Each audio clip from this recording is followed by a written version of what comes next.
Ladies and gentlemen, a very, very dear friend of mine right here next to me. The list goes on. I have about a couple pages here of the things that he's accomplished. We're gonna try to do as much as we can, but I mean, it's just amazing what this guy has accomplished.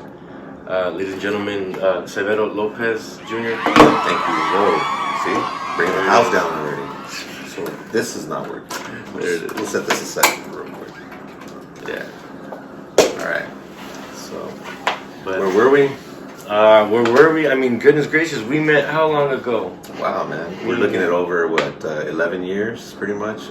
Around the time I hit my 30s is when you came into my life, and it's been awesome. It's been crazy, you know. Should I even bring up Monopoly? Oh, goodness gracious, yeah. That's another story. That's man. a good one. We'll bring that up later. Yeah, definitely. That's a good one. Yeah, so 10 years we've been performing together. On, just here, and we've our careers have brought us together in certain projects. He's done he's backed up so many amazing people. He's got a lot of artists. We'll get to that in a sec. Performing in different countries, right? Yeah. Jesus, look at this. Anywho, all right. So, when did you start playing? When did you start performing? Well, I started playing music when I was about 8 years old. Growing up in East LA, coming from a 100% Mexican family from Nayarit. They don't want you to join a gang, and they want you to go to school. And growing up, I pretty much saw music as like another voice, because I also grew up with a speech impediment, like stuttering. So for me, music was that one voice where, as long as I played right, I didn't stutter, right? So and I kind of found a voice through there. So that was cool. That's nice. That's really cool. I have a little stuttering problem todavía. I have to make a lot of cuts and edits. I don't know if you guys will notice, but So that was at the age of 11, trumpet, right? Yeah, pretty much I got to 11. I said, I'm done playing the trumpet. I don't know what my little kid mentality was telling me to just switch. So I had the opportunity to go play upright bass in the orchestra, and I jumped on it. I pretty much said, yeah, that's for me. I don't want to do this anymore, but I still want to stay in music. So I kind of figured that's going to be my new opportunity, and that's where I met Adolfo Martinez. Call him Fuzzy. He's a great jazz musician and instructor, and he changed my life. At 11, 12 years old, I jumped on guitarron for the first time ever, and I remember playing my first note ever. It's like he gave me the bass, and here I am. So I put on the guitarron, and he tells me play the two outside strings. And as soon as I plucked them inside that hall, it's like you just hear the la, the A's. They just resonate, and I don't know if you've ever felt this, but the second I played that note, the inner person inside of me, that voice inside you giggled, and enough so that it made me laugh on the outside too. And I knew at that moment that was for me. I just didn't know where it was going to lead me down. I had no clue where it was going to take me. You weren't thinking about that. You were just I love this. Yeah. Here I am. This is me. Yeah, I pretty much dropped everything. If my friends were playing video games, and at the time, we're talking about early '90s when I started playing this. So that means that the Sega, Nintendo, you name it, was going full force on all these video games that were coming out. So yeah, and then I would lock myself in my room 4 hours a day for a good year and a half of my life. Was that with guitar and vihuela already, or just bass? That was just guitarron and just grabbing the vihuela, not even knowing the chords. I wasn't being instructed to play vihuela, so I only had my guitarron books from Nati Santiago, and any notes that I took from professional musicians that helped me, Chema from Camperos, Randy from Cobre. I was really fortunate to be at the right place at the right time. It's I think that's what a lot of people miss sometimes. It's sometimes you're the product of the environment of being at the right place at the right time with the right people. But you didn't know it then. I had no clue who was around me at the time. So. Yeah, dang, that's amazing. That's beautiful. Was that around high school time? Was that junior high, leading into high school? is when I was experiencing. In high school, you played for Mariachi Olímpico? No, that was in junior high. Junior high. Junior high, that was Mariachi Olímpico, and then they had the branch off to Roosevelt High School. I was into Garfield High School, so that's what put me under that mariachi, Los Alanos at the time, under David Kilpatrick. Oh, okay. Yeah, and so it was a great time, like in transitioning from what was like a show group in essence, like because that's all we were doing was like these really nice pieces that we were studying like as a show group. Can you name some people from that time that you still see, these days? That I still see these days? Oh yeah, man. There's like so many people that I'm glad to like run into, see social media that they're living their lives. Wow. I could start off by saying like the Mata family. Like they're out and productive, and they're doing so much for their community, for the children of the community, and to even know that I look up to Richard Mata, like when I was starting, and even to this day, like he's an entrepreneur. He has his family growing in a way that it's envious, So there's people like that still making a difference in the community, and that's great. Wow, yeah. And you're making a difference too, man. You're helping out, recording. You're doing a bunch of stuff. That's kind of the most recent stuff, huh? Well, we'll get to that in a bit. You guys, stay tuned. Stay tuned. Don't go to sleep. Don't skip around. You want to name the groups that you were in from 22 to 27? Yeah. Pretty much like my career as a mariachi musician started in high school. That's when I got the courage to start working with outside groups. Okay. Around 15, I remember going to Boyle, back when it used to be the regular looking Boyle where cars could drive through, and pretty much like pick up mariachis and say, hey, I need a gig, get in my car, let's go. And I remember standing out there when I was 15 with my bass and just scared, not knowing how it was going to go, how they were going to treat you, That was right here in Boyle Heights, right? In Boyle Heights, yeah, in LA. Hey. Off of First Street in Boyle. Uh-huh. There's still a plaza there that, some mariachis go stand in front, but it's not the same. You're not going to find the same, I think, even quality of what you used to find before. It's very hard because we've all moved on to a digital platform, where you can find a lot of great mariachis on social media. Wow, yeah, that's true. And so that was just, you did that from 15 to about later. And then, did you have any jobs outside of mariachi? Oh, man. Let me tell you, when I got out of high school, my first job was working at an IHOP. I had like a night shift as a pretty much everything boy. Like, yeah, you name it. I was hustling tables, bussing tables and sitting people down, being the host. And that's kind of your character, huh? That's kind of your personality for anything you guys like. Anything you come to Severo and he just, oh yeah, this, yeah. Well, let me go back to growing up in East LA. Like, uh-huh. Coming back from like having a childhood where you see your parents struggle, you see your cousins struggle, you see how it is, and even when it was time for you to grow up and be a man, like how hard it is to even say, hey, well, if you don't fix that, someone's got to fix it. Someone's got to do that, and that's going to take money, And I think the general Mexicano is going to say, well, I'm going to try my best first and see if I can do it. And I've always thought like that. I don't know if there's a majority of people that think like that, but I was raised that way. Give it your all first, and if you can, cool. If you didn't, well, hire a professional. That's the quote of the day or the week. We're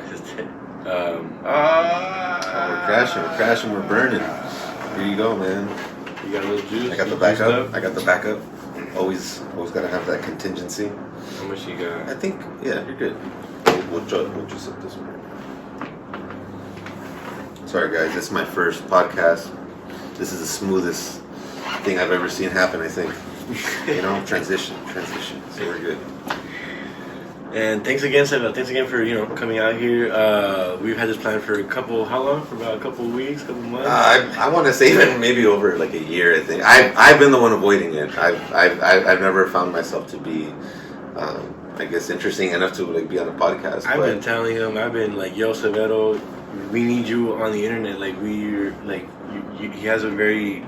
He's accomplished so much and everything. We need it, we need to inspire people. And I'm just a human trying my best, like we all make mistakes. We all try to do our best, and as long as you have the breath to keep trying your best, you know, then that goes a long way, and it speaks volumes about anyone's personality. You know, I have great mentors at this point in my life. Like I'm working for Carmen Grillo. Like we're gonna go into the recording part. We can go into it right now. I mean, we can do because that's pretty much what my life is right now. It's like I play mariachi, I freelance. I work with so many people. I think that's what has me sitting here because I work with greats like this guy's dad. You know, the list can go on. I can name drop all day. Paquita, Espinosa Paz, Ana Bárbara, Pedro Fernández, Graciela Beltrán. Those are artists. I'm talking about the mariachi musicians that we work with. Like how many talented, great musicians that are artists that don't get seen in that light do we work with? You know, and those are the people I'm talking about because those are the people I go into the trenches with. We go to backyards. We deal with personalities that sometimes you don't want to. You got to leave at 2-3 in the morning, and you do it for the group. You do it for them. You know, and sometimes those are the people that, you know, that I in my opinion, when I work with people like that, it's admirable. You know, it's like we can't name them all. No, you can't, man. Like I could put a wall right here and start, you know, putting names, but it's like I'm grateful to always have the opportunity to work with them whenever they call me for gigs, freelancing gigs, you know, like recording gigs, you know, and that's kind of where we're going. I think now that I work with so many people, you know, pretty much at arms in someone's backyards or quinceañeras or weddings, now I have a different opportunity to work with them in a different way where I get to capture their emotion. You know, I've been interested in recording, I think, since I was just a little kid. You know, so now to do it, it's like it's a blessing to say that I'm able to do it, and I have the desire and drive to do it. Because we've been at it for a couple of years, just trying to YouTube it y todo. And yeah, that's pretty much how it goes. I think my struggle and love with it, you know, has always been the educational part of it. Like I like to read, and I'll read a book. I'll read several books. I'll read forums. You know, like you. We'll have a topic, and the next day, so it'll be like, yeah, I read up on it. Oh, yeah, I know everything, you know, this and that, and that. I'm like, dang, this guy. You know, well, when it comes to recording, it's just like, you know, you've seen me at the computer for hours. You know, just frying my brain, trying to figure stuff out, and yeah, that's working with Carmen Grillo. Oh man, yeah, he's something else. I mean, the guy that changed my life. You know, he's the man. Carmen Grillo has worked with so many giants in the industry, and he himself is a legend. You know, he's worked with Tower Power for many years. You guys know who he is? Look him up. Yeah, Carmen Grillo. Look him up. He's a whole nother story. He should be doing a podcast, but I'm, you know, talking about him because he pretty much got me going with recording. I did some sessions with him, and I pretty much asked him, hey man, like, are you willing to show me what you know? And you know, he's putting me through an apprentice program, and I should be done in August with him. But through this process, like we I guess gotten to know each other so much, and worked in a way where, you know, like he's accepted a lot of the things that I do when it comes to recording, my method, my technique, because nothing goes by unless he checks off on it. If he says that's the way you should be doing it, or this is wrong, or don't get that piece of gear, get this, you know, like put your mics like that. And if anything's changed in the way that I record, it's thanks to him. And I'm gonna just do a little promo. Peaches, you guys. Severo did a lot of mixing, a lot of editing, a lot of the computer stuff, and behind that, if you guys want to look it up, Peaches, it's the last video that we posted right here. It's on Spotify. On Spotify, we did it with the singing people were me, Jorge Cardenas, David Solano. It's us three. We're just singing the song. We split the song up, and then we had the girls, Crystal and Adriana. They helped us out for the girls singing. They were very very part of the story. Part of the story. There it is. And then behind the scenes we had Matty Slice. At Matty Slice, he did the camera work. That guy, Matty Slice. Let me tell you, if you ever want a dynamic cameraman, he's your guy. Follow him out. Check him out right here. We're gonna post this thing right here. Somewhere. Yeah. everywhere. Some everywhere. That's gonna be a lot of work for me, but all right. I'm done. Anyway, and then so all those people. Then finally we had Severo. Was a big reason why the sound was a very big plus, a very big clean sound, smoothing. What happened, Severo? I think that it was just a perfect timing situation. You know, when you're in the right time at the right moment, and I was at a point in my learning of recording, engineering, and things like that, where I felt even more confident. Where I could assure my friend, like, hey, if you want to do this project, let's do it as best we can, and let me use what I've been learning, you know. So pretty much Peaches is like what I'm learning, how it's going about. You know, it's my second project out, and I'm proud of it. I'm proud of it because it was a big crew that worked on it. I think we all put our best effort forward. Not only in the music, but like in the video. The video was crazy, man. How the day rolled out. How this guy saved the day.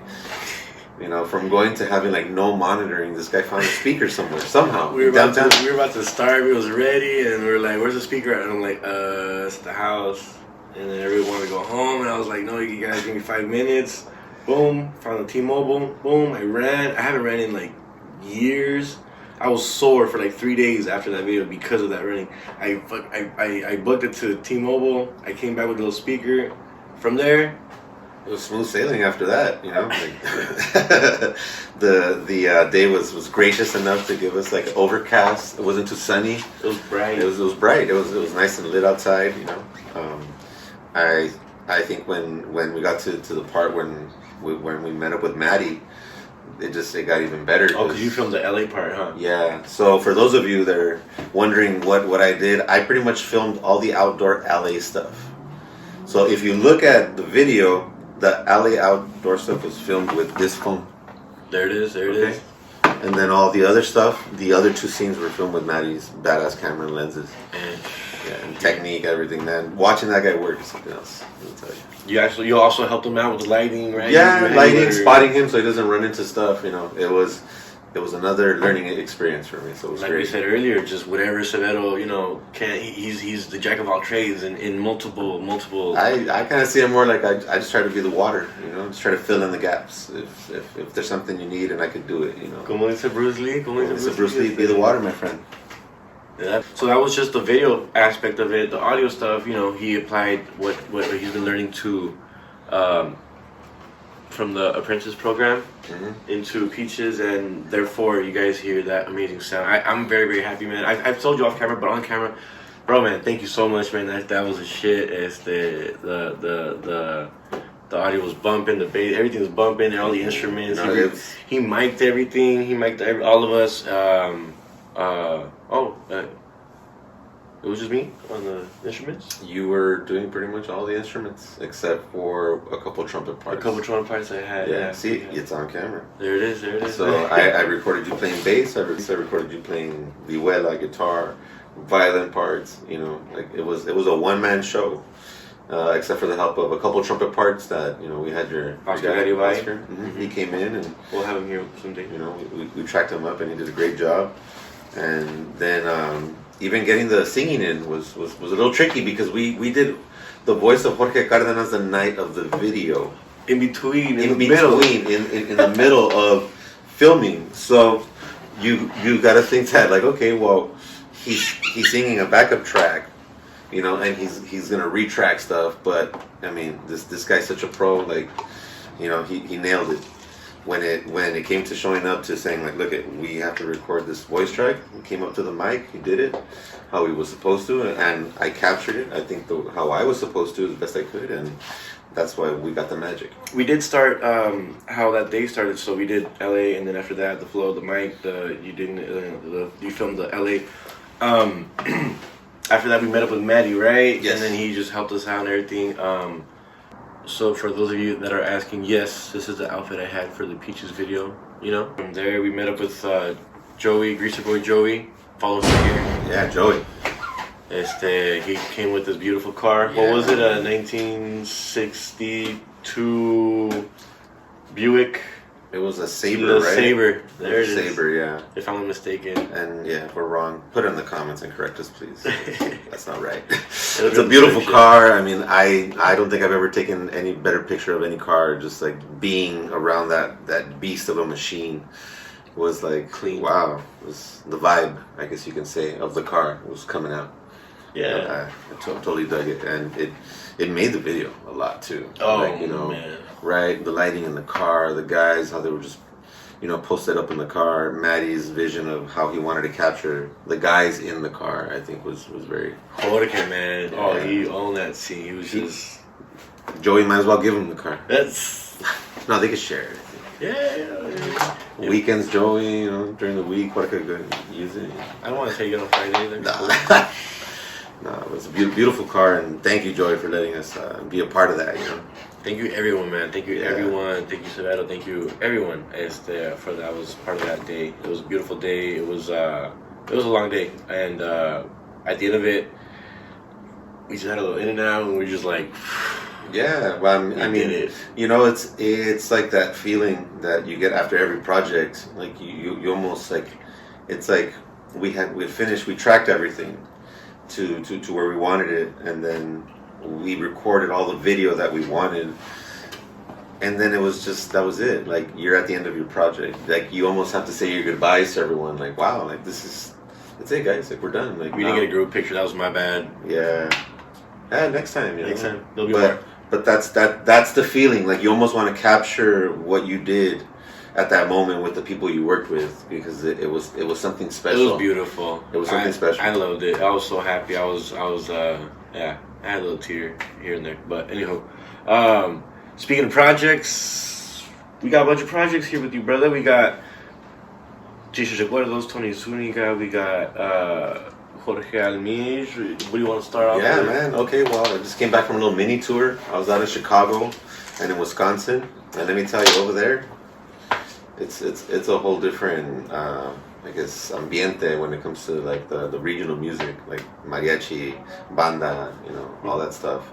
They love it. They love it. Okay. They love it. Oh my God! It's like you feel like a rock star when you're out there. Dang. You literally feel like a rock star, and like to feel that appreciated and wanted by a crowd, like not individually, but as a group, because you show up with the mariachi, you show up with your group. It's a great feeling. And to not have that for like the last year because of COVID and whatnot, right? So it felt great to be on a stage again, to be there with friends. I'm sure a lot of people can relate. Yeah, and it's been tough. Musicos. I'm sure you're trying to get your group out there on some stage, as often as you can, because we need it as artists. Every Friday in Casa Moreno from 7 to 10 p.m. in the city of Covina, California. Don't miss out. Medici Ambiente. There it is, the plug. The plug. Tony Zuniga is one of the greats. Yeah, he's the GOAT in the eyes of many, And when you see him play, I remember when I met him, I was in junior high, and what impressed me was just like his smoothness, like how clear he could make a redoble sound. Just that alone, just ta ta ta ta, and how cleanly he played it. That just always stuck with me, and even to this day, I hear him play, and I'm just like, wow, this guy is just another animal, in what we do. So much respect to that guy, and what he has coming out. Let me tell you, it's Are you working on what he has coming out? Or? I am capturing what he has coming out pretty much. Like this production is full on him. It's his ideas, his expression. It's what he's been wanting to throw out, I think, for years. But just as a working mariachi, like, you don't get that opportunity. Like, you sometimes get the opportunity to record, but you're recording other people's dreams, other people's ideas. And he's at the point in his life, he wants to do his thing, and I'm glad that I get to be a part of it, because I've been a friend of his ever since junior high. So it's pretty interesting and cool. I didn't finish doing a speed run, but let's see what I got. Oh, speed run? Yeah. Yeah, like, favorite color, favorite food, favorite. Or are you gonna put a graphic like speed run? Yeah, I'm right. Yeah, a little graphic. Well, let me get some water real quick. Go for it. All right, you guys. So here you go. You guys ready for the first time ever? We're gonna do a speed round. My luck. Yeah, right. I'm gonna stutter through all this. Dude. Let's go. So out in the distance, you hear little ding ding ding ding ding Okay. ding ding. Elotes. What do you get from the elotero? I got an esquite. Oh, an esquite? Yeah. Okay. Like Sure. what? The powder of chile? Everything. Everything. Everything, man. Ooh. Everything. In the cup or? In the cup. Oh, Yeah. okay. I can't be eating a elote full on. What if I'm wearing these duds? Huh? I can't have that. Modelo or Corona? Modelo. Modelo? Is Modelo time? It's Modelo time. Yeah. You know, Coronas, if I want water, I'll take water. I'm just kidding. I like it Corona. Tacos or ceviche? Ceviche. Ceviche? Bro. I'm a ceviche man. Damn. Yeah. And it has to be the jaiba. Mm-hmm. Yeah. Some camarón is good too. How many brothers and sisters you got? Well, I got 2 older brothers, older sister, and a younger sister. Oh, okay. So it's pretty big family. Cool. Hot Cheetos or Takis? Takis. Takis? Yeah. Damn. Okay, a lot of people like hot Cheetos, but I also like Takis. Yeah, those are cool. How you look so good? I don't know. I don't even think I look good, but I try my best. You know, like I don't know if that's something I can answer, but look, my mentality is take care of yourself as much as you can. You know what you eat, you know what you drink, you know how much you sleep, and you know how you dress. For profession. You're looking sharp, dude. Thank you, man. You're looking sharp. You look like business. You mean business, right? Exactly. Like when I show up to a session with you, whether it's at a studio or at your home or in my house, I'm gonna show you the respect that I'm here to do business with you, not just like, hey, let's have a good time. Like, no, let's do what you asked me to do, was to do your recording and for it to come out good. So that's why I'm doing this. Favorite superhero? A Wolverine. Wolverine. Oh. There you go. Favorite sport? Baseball. Favorite team? Favorite team? I have to say the Dodgers. Dodgers, blue, baby. Well, I'm wearing blue. Dream job. Dream job. I have it. There it is. I'm doing it. What's the first thing you do when you wake up? Think about recording. Oh. What would you do with your 15 minutes of fame? What would I do with my 15 minutes of fame? That's a tough question. I've never had to answer that. But if I had 15 minutes of fame and I could do some good with it, I try to put back any way I can, because it's all you got. And you really can't do much if it's just going to be for you, If you give back some way, somehow, you'll get to see it at least. So, yeah. These are random questions, so I can vouch for this guy. I've seen him do it. I've seen, him give back to the community, whether it's strangers or his friends. So, yeah. Hell yeah, man. That's what's up. What celebrity annoys you the most? Oh, man. I'm going to say it. Will Ferrell. Oh, what? Damn. He's a great actor. He's a great comedian, but there's just some movies, man. Like, I just can't take it. There's going to be a lot of people that are I know you're going to hate me. Give me flack. You're going to be Step Brothers, and there's I said some movies, yes, not all. Yes, exactly. I Step Brothers, he won me back there, but when I saw him in Elf, sorry. Did it for me. Yo, Severo, let's go. How long does it take to get you ready? It depends. Are we going to go eat? Or are you going to have me work? It is, eh? Because okay, well, I'll answer it. If you tell me, yo, let's go. We gotta go work or something. I get ready in 5 seconds if you need me to, So it just depends how far and what you need me for. But I'm pretty much ready to go. Oh, look at that Monopoly. Oh man, we're gonna talk about Monopoly, guys. You want to start? Right? You start. This was way back in when? This was way back ago. It's so far back you want to forget because it was dumb. It was dumb. So you know where this is going, right? Okay, so we're playing at friend John's house. I'll say I was dumb on my part. It was dumb on my part, dude.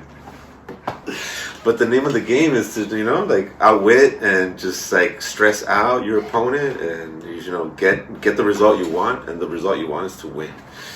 So I was breaking rules, thinking I was flexing them, and this guy was just getting upset at me because he wanted to win, and he was going to win. He had every like step. The domino was ready to fall. All I was doing was just prolonging it. And for those that know me, I get heated sometimes, a little bit, even over fake money. Not even heated, but I get butthurt. Long story short, that stupid game kept us from talking. What, almost 2 years? About 2 years. About 2 years. Yeah. We didn't talk. we didn't want to see each other in social media. It was the dumbest reason to not talk to your good friend. Never play Monopoly with your friends if you want to keep them. If you want to lose friends, play Monopoly. I recommend it. If you want to ruin some friendships, yeah. Wow. Nah, I'm sure some people can handle it, but I mean, it was funny because even after the fact that we started talking again, we're like, bro, like come on, how were like, dumb was that? Like really, like there's some petty things that people could get like upset for, and we did, But here we are. We're back. We're talking. We've produced so many things together. We've supported each other. That was years ago. That Monopoly. That was years ago. I want to say that was like 8 years ago. Easily, maybe like 6-8 years ago. Exactly. It's kind of far back, but it's great to know that you can grow from a petty moment in your life, and like, here you are, still even stronger than ever. Like you could say, like before we were doing things, but now we're doing things on a different level. We're recording, we're producing more fearlessly. There's a lot of great things coming. We're here. Cheers, brother. Uy, lo que viene. Yeah. No, there's gonna be some great projects coming. And there's people seeing what you're doing. And the fact that we get to work together, I think is also something beautiful where people want to be around that, like growth. There's a reason why there's companies that are so big, because they keep growing. They bring more people into their tribe. You allow them into your home, in essence, your home. Your work, and if you're able to let things go like that, where you allow other people to grow with you, then you will reap some really good benefits. Like me personally, I've learned so much just being able to work with you. If I didn't, then I'd be trying to make up my own projects and not getting as far as I think I wanted to. So to be able to record somebody else, to be able to take someone's feedback, even if it's something as small as a mic adjustment because they heard something I didn't, like I'm growing and I'm learning, so I'll take any bit of advice that will give me the result I'm looking for at the end of the day. So yeah, it's a great time in life, I think, for all of us, in our friendship. All the people, all of us, me, you, all the people around us. Exactly. Yeah. Ooh, lo que viene. I think we covered everything. How you feeling? I feel great, man. You don't want to talk about any projects you got? You got any more like of the mixed drinks, the chelada drinks, things like? Remember that? That was tight. You were hustling your ideas, coming out with product, and that's just how I am. Like I just my mind goes in. I'm doing so much at the same time. Like it's everything. Right now staying busy with the mariachi. Busy on the weekends. Yeah. During the week, busy recording. Got a couple gigs. I've had a couple photography gigs, a couple video editing gigs. It's because a camera guy. Yeah, I edited the Peaches video, and great work, man. Thank you, man. Because I'm sure that took a lot of time and effort, to sync everything and get everything down tight. I was up for quite a while, and I did for a couple nights. I was up all night, and I did the little michelada mix where you dip the little chamoy and your beer into the chamoy, and it came out really good. I've had a lot of great feedback on that. It's I don't know if it's because they're my friends, but everybody did say that it was good. Or it's free beer. Free beer. Oh yeah, giving them out. But I might take that to a bigger scale. Who knows? And we'll do 5 minutes. We'll talk about like stuff. Anything that's going on, stuff's coming out. Any mariachi news? Should we? Mariachi news? Can we drop any mariachi news that be Yeah. interesting? You know, other than like the new Cielito Lindo coming out. Yeah. How about? Right, talk about that. I mean, that's actually big news because they're no longer going to be at their old home. I've had a lot of people ask me, are they going to open up? Are they not going to open up Cielito Lindo? What's going on? El Monte, Salto El Monte, that's where the old location was. And I've had a lot of people pass by and they're like, hey, when are you going to be back? Because we did perform quite often the last couple of years before the pandemic shut down.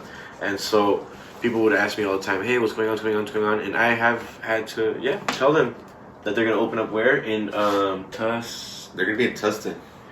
And it's a shopping center in Tustin. I don't know exactly like the name. You can pull that up right now with the internet. I think the city says Tustin, but it's going to be like Irvine Centers, or Irvine Spectrum Center. There it is, Casa del Sol, Cocina Mexicana, in the district at Tustin Legacy.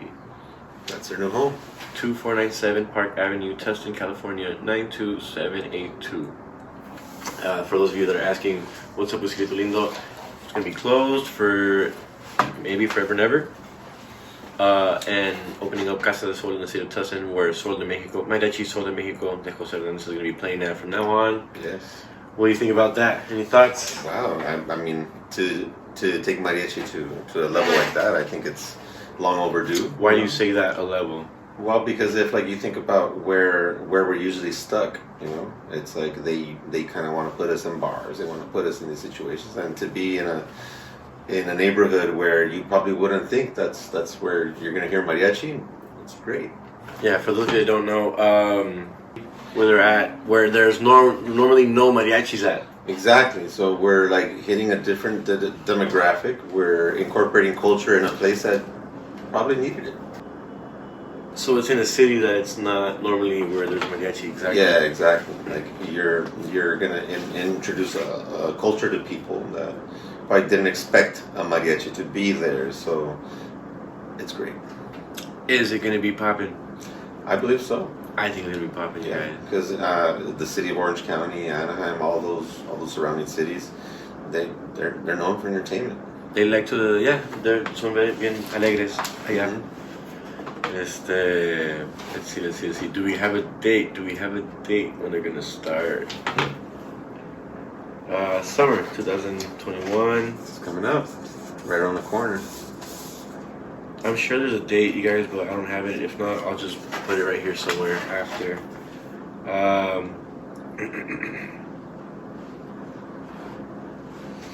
But yeah, that's a cool thing that's happening. What else?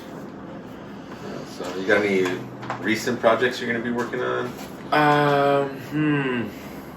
Mariachi Ambiente. I got another video coming out soon for Mariachi Ambiente. Stay tuned for that. You guys, it's going to be a very alegre video celebrating the culture. We're going to have some folklorico dancers in that video, so stay tuned. Bye. Take care, you guys. That was it. Thank you so much, Severo, for being here. Ahí estamos, you guys.